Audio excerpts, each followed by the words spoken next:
Hey everybody, we're back for some more social distancing story time. Hello! Hello, I've got my lovely assistant with me today. Sorry we took last week off. You know what? Sometimes mommy just needs a break. But then this kid was giving me a hard time and she said, we gotta get back to doing our story time. So we are back. We've got more. Oh, and Stasha's showing off her latest art project. My little kitty. I got it for my birthday. We had a big 6th birthday last week, right? My nanny got this for me. I haven't finished it yet, but I'm gonna go finish it, and I'll show you what it looks like when it's done. Yeah. After story time. Yeah, okay, so go work on that. And you got to have a parade from the police department last week, right? Yeah. That was pretty cool. All right, so we've got lots more poems from Where the Sidewalk Ends to keep reading today. And we got a Mother's Day drop-off of a couple of more books from the grandparents' house. So we've got a few more books to get us through some more social distancing story time. All right, let's give this a go. Invention. I've done it. I've done it. Guess what I've done? Invented a light that plugs into the sun. The sun is bright enough, the bulb is strong enough, but oh, there's only one thing wrong. The cord ain't long enough. The sun's pretty far away. It would be hard to plug something in that far away, wouldn't it? Plus, I think the plug might melt. You'd have to get a pretty special plug to be able to plug into something as hot as the sun. The Googies are coming. The Googies are coming, the old people say, to buy little children and take them away. 50 cents for fat ones, 20 cents for lean ones, 15 cents for dirty ones, 30 cents for clean ones, a nickel each for mean ones. The Googies are coming, and maybe tonight, to buy little children and lock them up tight. 80 cents for husky ones, quarter for the weak ones, penny each for nosy ones. $1 for the meek ones, 40 cents for happy ones, 11 cents for sad ones. That's very specific. And kitties, when they come to buy, it won't do any good to cry, but just between yourself and I, they never buy the bad ones. So does that mean you should be a bad kid? You know what we say in our house? There are no good kids and no bad kids. They're just good choices and bad choices. And we try to make more good choices than bad choices. For sale. One sister for sale. One sister for sale. One crying and spying. Young sister for sale. I'm really not kidding, so who'll start the bidding? Do I hear $1, a nickel, a penny? Oh, isn't there one kid who will buy this old sister for sale? This crying and spying young sister for sale? Sleeping sardines. I'm tired of eating just beans, says I. So I opened a can of sardines. But they started to squeak, hey, we're trying to sleep. We're snuggled up tight till you let in the light. You big silly sap, let us finish our nap. Now close up the lid. So that's what I did. Will somebody please pass the beans? 1 inch tall. If you were only 1 inch tall, you'd ride a worm to school. The teardrop of a crying ant would be your swimming pool. A crumb of cake would be a feast and last you 7 days at least. A flea would be a frightening beast if you were 1 inch tall. If you were only 1 inch tall, you'd walk beneath the door, and it would take about a month to get down to the store. A bit of fluff would be your bed. You'd swing upon a spider's thread and wear a thimble on your head if you were 1 inch tall. You'd surf across a kitchen sink upon a stick of gum. You couldn't hug your mama. You'd just have to hug your thumb. Hug her thumb. You'd run from people's feet in fright. To move a pen would take all night. This poem took 14 years to write, 'cause I'm just 1 inch tall. Are you sure? I don't know. Enter this deserted house. But please walk softly as you do. Frogs dwell here and crickets too. Ain't no ceiling, only blue. Jays dwell here and sunbeams too. Floors are flowers, take a few. Ferns grow here and daisies too. Whoosh, swoosh, to wit, to woo. Bats dwell here and hoot owls too. Ha ha ha, hee hee hoo hoo. Gnomes dwell here and goblins too. And my child, I thought you knew. I dwell here, and so do you. Sick. cannot go to school today, said little Peggy Ann McKay. I have the measles and the mumps, a gash, a rash, and purple bumps. My mouth is wet, my throat is dry. I'm going blind in my right eye. My tonsils are as big as rocks. I've counted 16 chicken pox. And don't you think my face looks... Oh, and there's one more. That's 17. And don't you think my face looks green? My leg is cut. My eyes are blue. It might be instamatic flu. I cough and sneeze and gasp and choke. I'm sure that my left leg is broke. My hip hurts when I move my chin. My belly button's caving in. My back is wrenched. My ankle's sprained. My appendix pains each time it rains. My nose is cold. My toes are numb. I have a sliver in my thumb. My neck is stiff. My voice is weak. I hardly whisper when I speak. My tongue is filling up my mouth.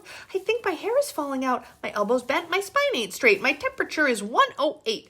My brain is shrunk. I cannot hear. There is a hole inside my ear. I have a hangnail and my heart is... What? What's that? What's that you say? You say today is... Saturday?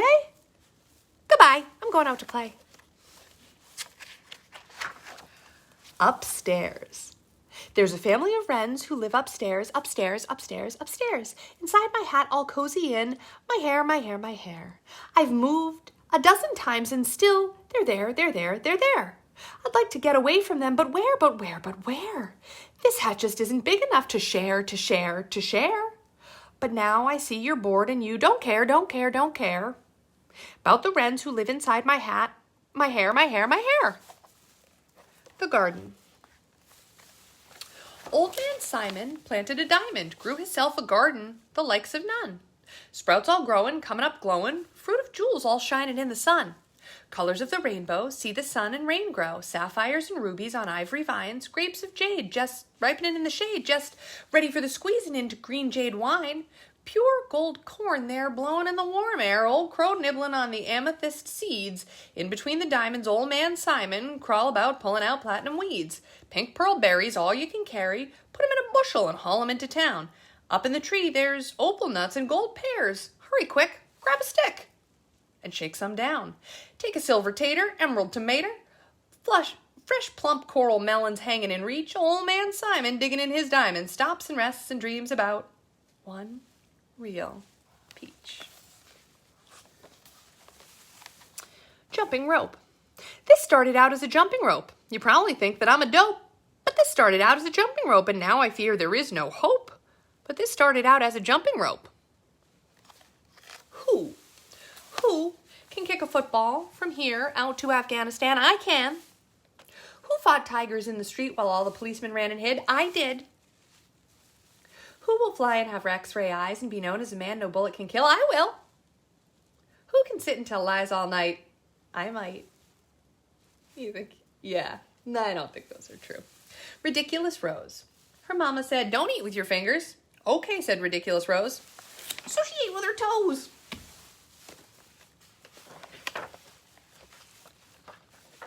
Oh, here's the poem this whole book was named after. Where the Sidewalk Ends.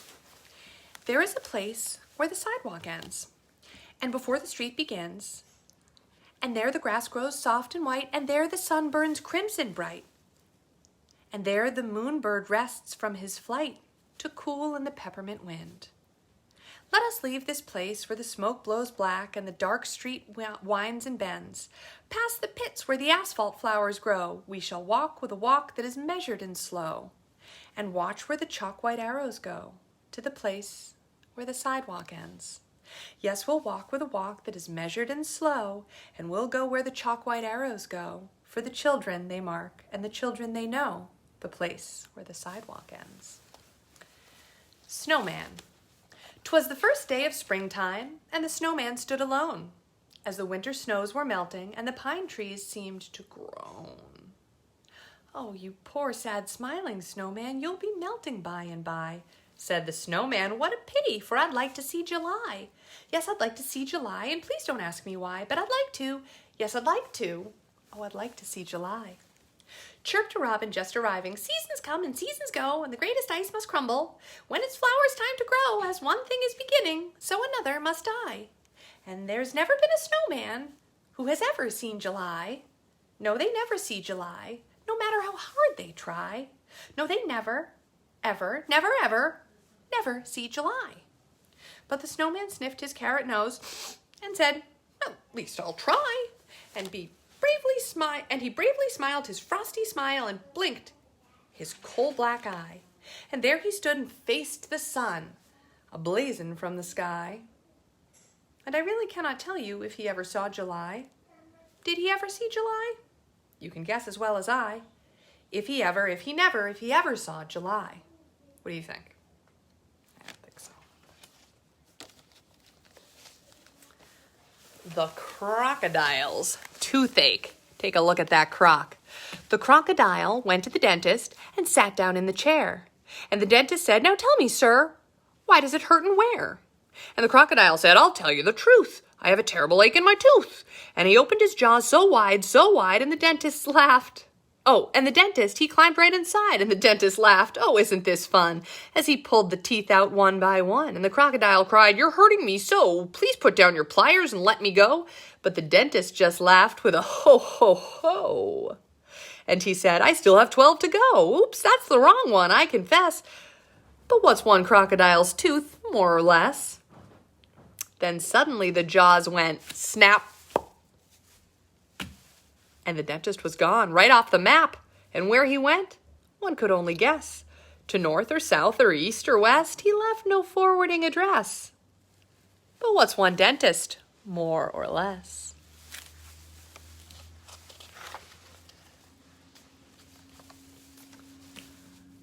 Thumbs. Oh, the thumbsucker's thumb may look wrinkled and wet and withered and white as the snow, but the taste of a thumb is the sweetest taste yet, as only we thumbsuckers know. I used to be a thumbsucker. I have a thumbsucker too. Stasha, are you a thumbsucker? She is. Wild boar. If you tell me the wild boar has 20 teeth, I'll say, "Why, sure." Or that he has 33, that number's quite all right with me. Or scream that he has 99, I'll never say that you are lying, for the number of teeth in a wild boar's mouth is a subject I'm glad I know nothing about. I bet the dentist wished he didn't know how many teeth were in the crocodile's mouth, right? Lester. Lester was given a magic wish by the goblin who lives in the banyan tree. And with his wish, he wished for 2 more wishes. So now instead of just 1 wish, he cleverly had 3. And with each one of these, he simply wished for 3 more wishes, which gave him 3 old wishes plus 9 new. And with each of these 12, he slyly wished for 3 more wishes, which added up to 46, or is it 52? Well, anyway, he used each wish to wish for wishes till he had 5,007,008,034. And then he spread them on the ground and clapped his hands and danced around and skipped and sang and then sat down and wished for more. And more they multiplied, while other people smiled and cried and loved and reached and touched and felt. Lester sat amid his wealth, stacked mountain high, like stacks of gold, sat and counted and grew old. Then one Thursday night they found him dead, with his wishes piled around him. And they counted the lot and found that not a single one was missing, all shiny and new. Here, take a few. And think of Lester as you do. In a world of apples and kisses and shoes, he wasted his wishes on wishing. I guess that means you should probably just go out and play and enjoy the day. Hey, look at that! I can make a poem too. Sarah, Cynthia, Sylvia Stout would not take the garbage out. Sarah, Cynthia, Sylvia Stout would not take the garbage out. She'd scour the pots and scrape the pans, candy the yams and spice the hams. And though her daddy would scream and shout, she simply would not take the garbage out. And so it piled up to the ceilings. Coffee grounds, potato peelings, brown bananas, rotten peas, chunks of sour cottage cheese. It filled the can, it covered the floor, it cracked the windows and blocked the door. With bacon rinds and chicken bones, drippy ends of ice cream cones, prune pits, peach pits, orange peel, gloppy glumps of cold oatmeal, pizza crusts and withered greens, soggy beans and tangerines, crusts of black burned buttered toast, grisly bits of beefy roasts. The garbage rolled on down the hall. It raised the roof. It broke the wall. Greasy napkins, cookie crumbs, globs of gooey bubble gum, cellophane from green bologna. Yuck. Rubbery, blubbery macaroni, peanut butter, caked and dry, curdled milk and crusts of pie, moldy melons, dried up mustard, eggshells mixed with lemon custard, cold French fries, and rancid meat. Ew!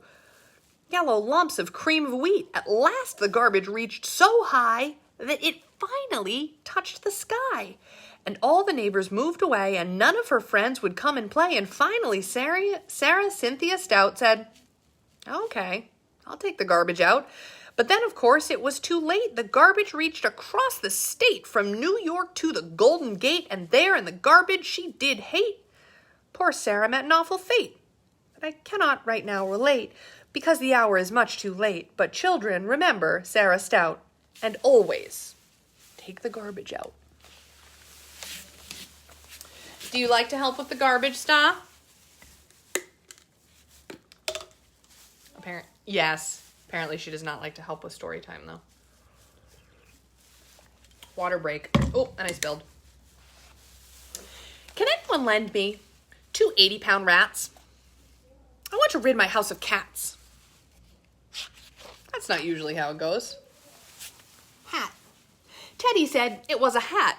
Is that a hat? I don't think so. So I put it on. Now Dad is saying, where the heck's the toilet plunger gone? My rules. If you want to marry me, here's what you have to do. You must learn how to make perfect chicken dumpling stew. And you must sew my holy socks and soothe my troubled mind and develop the knack for scratching my back. I like that one. And keep my shoes spotlessly shined. And while I rest, you must rake up the leaves. And when it is hailing and snowing, you must shovel the walk and be still when I talk. And hey, where are you going? Oh, have you heard?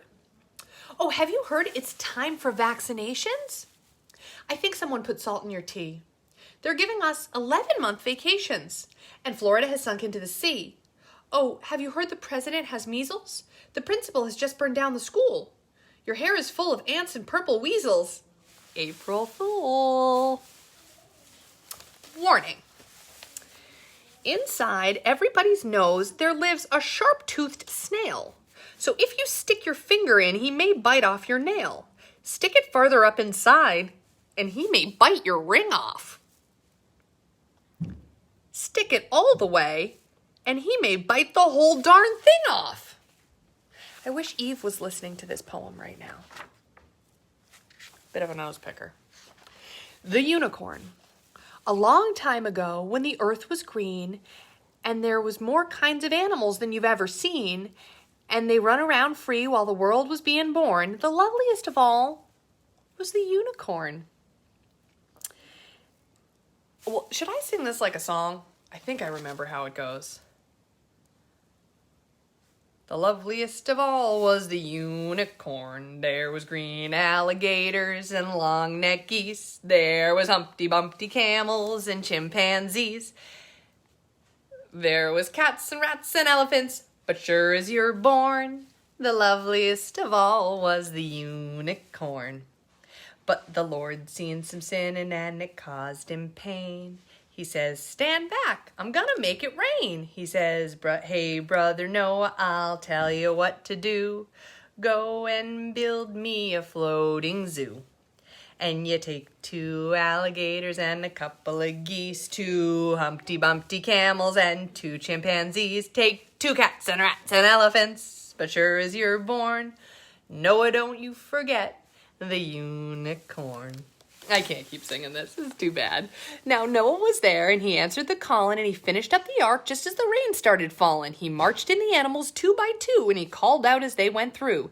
Hey, Lord, I got your 2 alligators and your couple of geese, your Humpty Bumpty camels and your 2 chimpanzees, got your cats and rats and elephants. But, Lord, I'm so forlorn, 'cause I just don't see no unicorn. Old Noah looked out through the driving rain, but the unicorns were hiding, playing silly games. They were kicking and splashing in the misty morn. Oh, them silly unicorn. Then the goat started goating, and the snake started snaking, the elephant started elephanting, and the boat started shaking. The mouse started squeaking and the lion started roaring and everybody's aboard but the unicorn. I mean the green alligators and the long-necked geese, the Humpty Bumpty camels and the chimpanzees. Noah cried, "Close the door, 'cause the rain is pouring, and we just can't wait for them unicorns." Then the ark started moving and it drifted with the tide, and the unicorns looked up from the rock and cried, and the water come up and sort of floated them away. That's why you've never seen a unicorn to this day. You'll see a lot of alligators and a whole mess of geese. You'll see Humpty Bumpty camels and a lot of chimpanzees. You'll see cats and rats and elephants. But sure as you're born, you're never going to see no unicorn. Oh, a tree house. A tree house, a free house. A secret you and me house. A high up in the leafy branches, cozy as can be house. A street house, a neat house. Be sure and wipe your feet house. It's not my kind of house at all.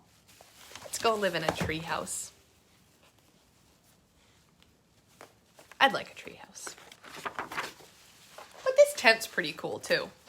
We like to play in this. The flying festoon.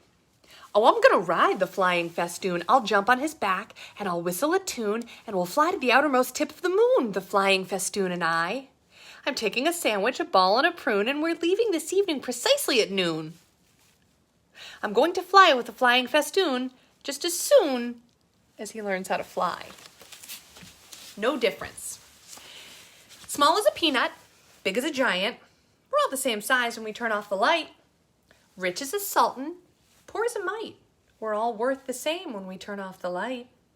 Red, black, or orange, yellow, or white, we all look the same when we turn off the light. So maybe the way to make everything right is for God to just reach out and turn off the light. Invisible boy. And here we see the invisible boy in his lovely invisible house, feeding a piece of invisible cheese to a little invisible mouse. Oh, what a beautiful picture to see.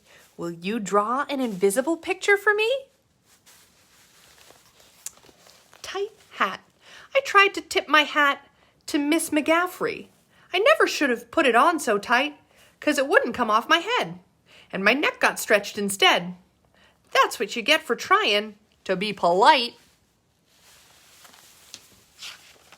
I don't know about that. Peanut butter sandwich. Does anybody like peanut butter sandwiches? Yeah, we like peanut butter sandwiches a lot here. I'll sing you a poem of a silly young king who played with the world at the end of a string, but he only loved one single thing, and that was just a peanut butter sandwich. His scepter and his royal gowns, his regal throne and golden crowns were brown and sticky from the mounds and drippings from each peanut butter sandwich. His subjects all were silly fools, for he had passed a royal rule that all they could learn in school was how to make a peanut butter sandwich. He would not eat his sovereign steak, he scorned his soup and kingly cake, and told his courtly cook to bake an extra sticky peanut butter sandwich. You saw that coming, didn't you? And then one day he took a bite and started chewing with delight, but found his mouth was stuck quite tight from that last bite of peanut butter sandwich. Has that ever happened to you? Peanut butter is so sticky. His brother pulled, his sister pried, the wizard pushed, his mother cried. My boy's committed suicide from eating his last peanut butter sandwich. The dentist came and the royal plumber banged and knocked, but still those jaws stayed tightly locked. Oh, darn, that sticky peanut butter sandwich. The carpenter, he tried with pliers. The telephone man tried with wires. The fireman, they tried with fire, but couldn't melt that peanut butter sandwich. With ropes and pulleys, drills and coil, with steam and lubricating oil, for 20 years of tears and toil, they fought that awful peanut butter sandwich. Then all his royal subjects came. They hooked his jaws with grappling chains and pulled both ways with might and main against that stubborn peanut butter sandwich. Each man and woman, girl and boy, put down their plows and pots and toys. They pulled until crack! Oh, joy! They broke right through that peanut butter sandwich. A puff of dust, a screech, a squeak. The king's jaw opened with a creak. Then in a voice so faint and weak, the first words that they heard him speak were, "How about a peanut butter Lazy Jane. Lazy, lazy, lazy, lazy, lazy, lazy Jane. She wants a drink of water, so she waits and waits and waits and waits and waits and waits and waits for it to rain. The edge of the world. Columbus said the world is round. Don't you believe a word of that. For I've been down to the edge of the world, sat on the edge where the wild wind whirled, peeked over the ledge where the blue smoke curls, and I can tell you, boys and girls, the world is flat.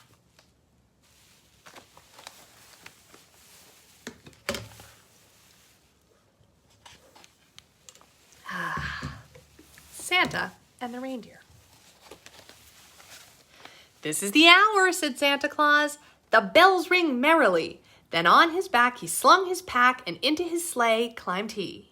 On Dancer, on Prancer, on Donner and Blitzen, on Comet and Cupid, cried he. And all the reindeers leaped but one, and that one stood silently. He had pulled the sleigh for 1,000 years, and never a word spoke he.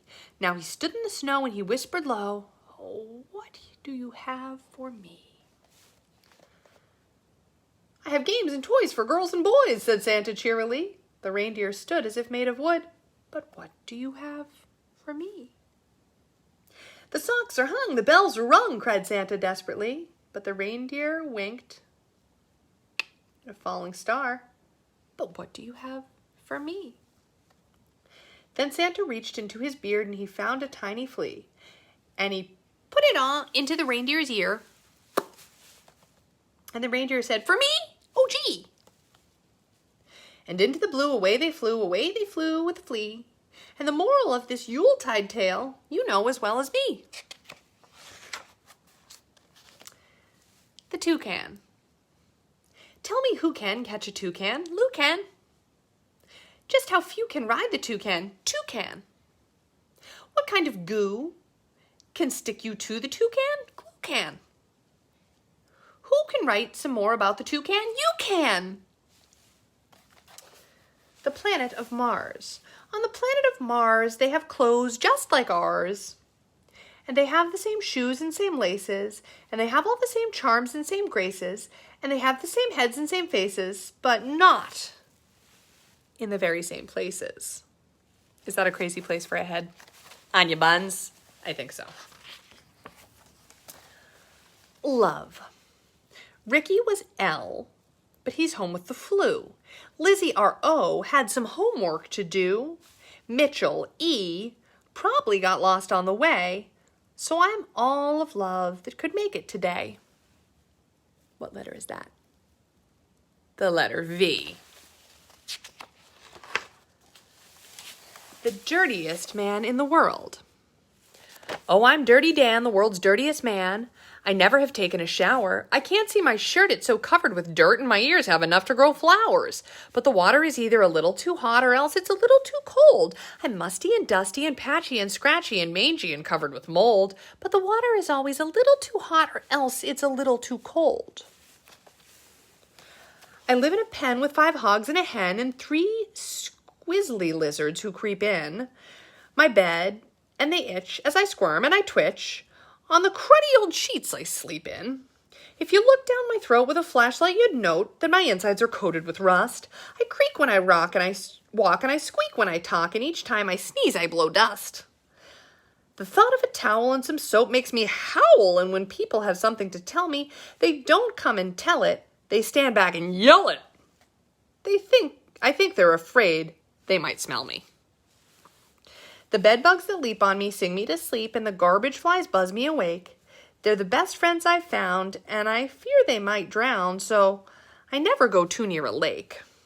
Each evening at 9, I sit down to dine with the termites who live in my chair, and I joke with the bats who have intimate chats with the cooties who crawl through my hair. I'd brighten my life if I just found a wife, but I fear that never will be until I can find a girl gentle and kind with a beautiful face and a sensitive mind who sparkles and twinkles and glistens and shines and who's almost as dirty as me.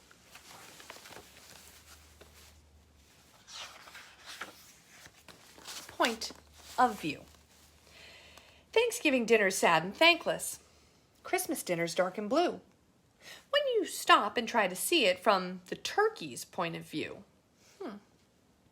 Sunday dinner isn't sunny. Easter feasts are just bad luck when you see it from the viewpoint of a chicken or a duck.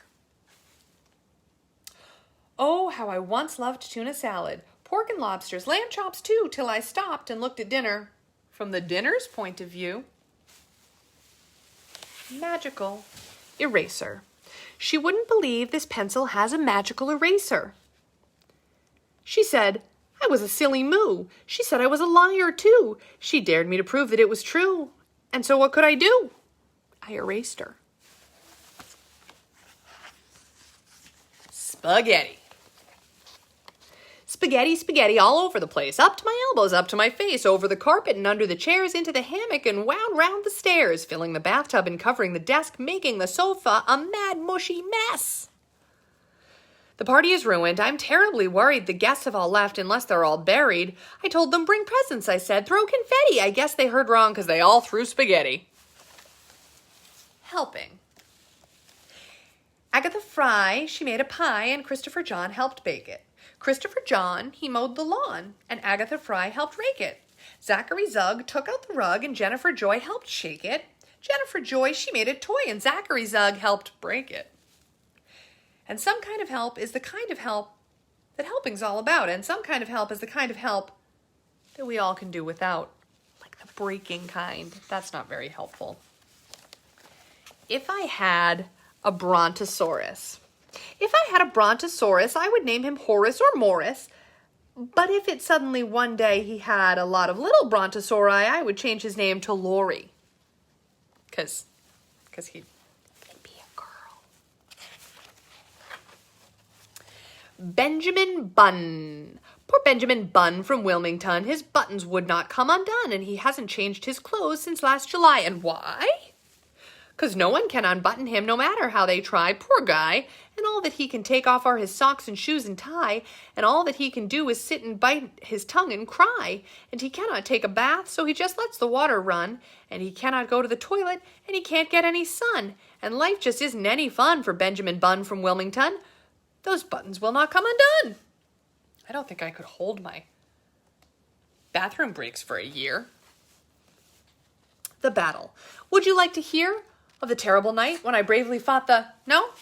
Oh, all right. Minnow Minnie. May I ask you if you've noticed, may I ask you if you've seen my Minnow Minnie who was swimming in your Ovaltine? If you've gone and drunk it up, dear, and she isn't in the cup, dear, and she's nowhere to be found, dear, do you think that she has drowned, dear? Or is she maybe in your belly? The razor-tailed wren. The razor-tailed wren, he'll pretend he's your friend as he cuts all the grass on your lawn, but do not leave anything sticking far out, or swishity, it will be gone. What did the razor-tailed wren cut? That guy's nose? I don't think that'd feel very good. Do you? Please do not make fun of me, and please don't laugh. It isn't easy to write a poem on the neck of a running giraffe. What?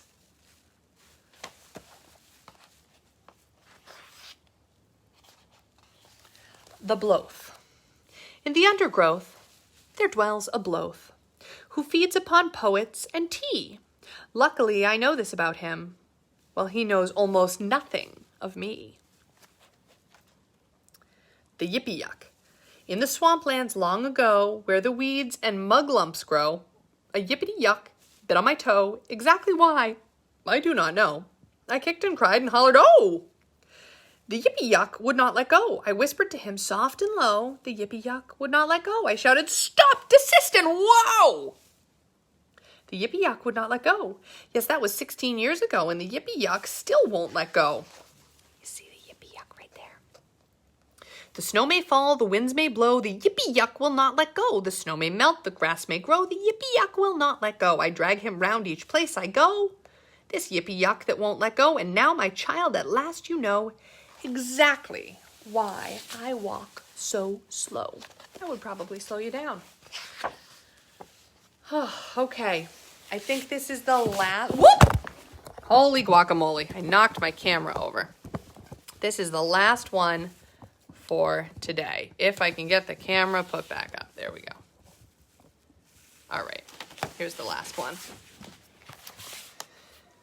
What's in the sack? Oh, I gotta move over. Okay, what's in the sack? What's in the sack? What's in the sack? Is it some mushrooms or is it the moon? Is it love letters or downy goose feathers or maybe the world's most enormous balloon? What's in the sack?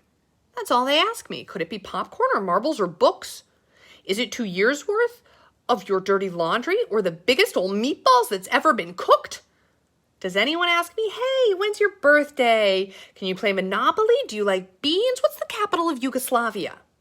Or who embroidered that rose on your jeans? No, what's in the sack? That's all they care about. Is it a rock or a rolled up giraffe? Is it pickles or nickels or busted bicycles? And if we guess, will you give us half? Do they ask where I've been or how long I'll be staying, where I'll be going or when I'll be back or how do or what's new or hey, why are you blue? No, all they keep asking is what's in the sack? What's in the sack? I'm blowing my stack at the next one who asks me what's in the sack. What? Oh, no, not you too. What is in that sack, though? I don't know. Well, we're going to stop here for today. And we'll be back tomorrow with some poems and maybe some more books. Thanks for joining us. Bye.